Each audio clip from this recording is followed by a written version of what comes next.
Assalamualaikum warahmatullahi wabarakatuh. Kami dari kelompok 2 dengan materi faktor-faktor yang mempengaruhi kualitas kerja. Di kelompok 2 ada 3 anggota. Yang pertama ada Anita Suci Rahmawati dengan NIM B100 180 265.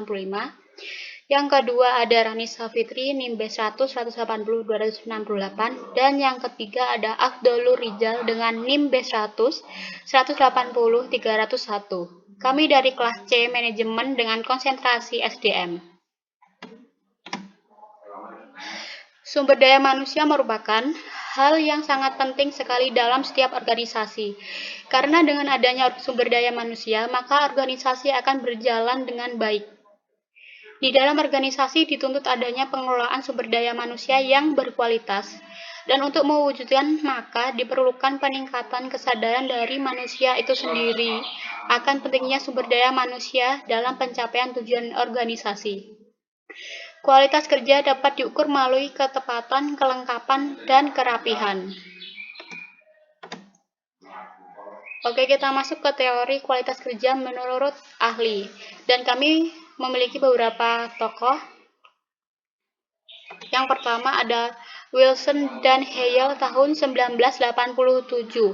Menurut Wilson dan Hale, mutu seorang karyawan atau pegawai dalam hal melaksanakan tugas-tugasnya melalui kesesuaian, kerapian, dan kelengkapan.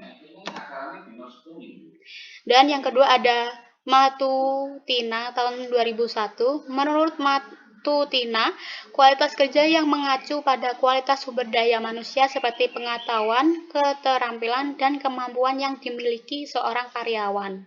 Dan yang ketiga ada Bittner dan Zetham tahun 2004.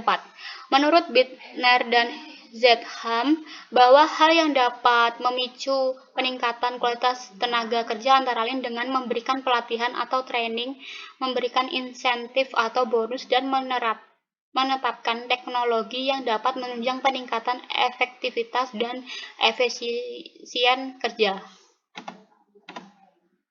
Dan kita masuk ke yang utama kita bahas, yaitu faktor-faktor yang mempengaruhi kualitas kerja. Yang pertama ada dukungan dari atasan. Maksud dari dukungan dari atasan itu, kualitas kerja juga ditentukan dengan dukungan atasan terhadap bawahannya. Dan yang kedua ada ketersediaan peralatan dan barang atau fasilitas kantor. Faktor ini juga sangat berpengaruh dalam memberikan kinerja yang lebih profesional terhadap kualitas kerja. Dalam hal ini menyangkut bidang pekerjaan masing-masing perusahaan karena tidak semua perusahaan memiliki fasilitas yang sama. Yang ketiga ada lingkungan kerja. Oke, lingkungan kerja itu memastikan karyawan memiliki tempat kerja yang nyaman maupun sehat adalah kunci dari produktivitas karyawan. Yang keempat ada job description dan tanggung jawab. Maksud dari job description dan tanggung jawab itu seringkali produktivitas karyawan mengalami stagnasi karena ia merasa jenuh dan bosan pada pekerjaannya. Yang kelima ada sistem komunikasi dan cara kerja pimpinan.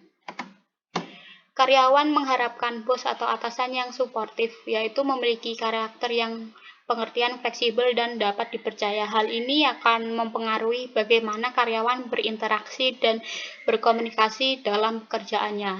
Yang keenam ada pelatihan dan pengembangan diri, yaitu memberikan pelatihan dan pengembangan diri kepada karyawan adalah solusi terbaik. Di samping itu juga akan menambah wawasan. Pelatihan dapat menyegarkan pikiran dan mengurangi ketegangan. Yang ketujuh, bonus dan insentif,